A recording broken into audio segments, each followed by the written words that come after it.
গত ২৮ জানুয়ারি সামাজিক মাধ্যমে আব্দুল্লাহ আল মামুন নামে একটি অ্যাকাউন্ট থেকে ঢাকা ৮ আসনে বিএনপি মনোনীত প্রার্থী মির্জা আব্বাসের একটি ভিডিও ছড়িয়ে পড়ে।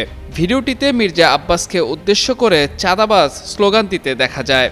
তবে ছড়িয়ে পড়া ভিডিওটি ভুয়া বলে জানিয়েছে আন্তর্জাতিক ফ্যাক্ট চেকিং নেটওয়ার্ক স্বীকৃত বাংলাদেশের ফ্যাক্ট চেকিং বা তথ্য যাচাই করার প্রতিষ্ঠান রিউমার স্ক্যানার।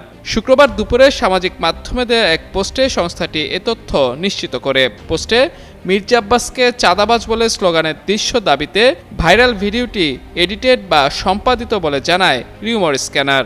এদিকে এবারের নির্বাচনে ঢাকা ৮ আসনে বিএনপির মনোনয়ন নিয়ে নির্বাচন করছেন মির্জা আব্বাস।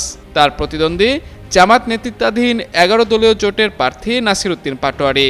সম্প্রতি নির্বাচনী মাঠে এ দুই প্রতিদ্বন্দ্বীকে মুখোমুখি অবস্থানে দেখা যাচ্ছে।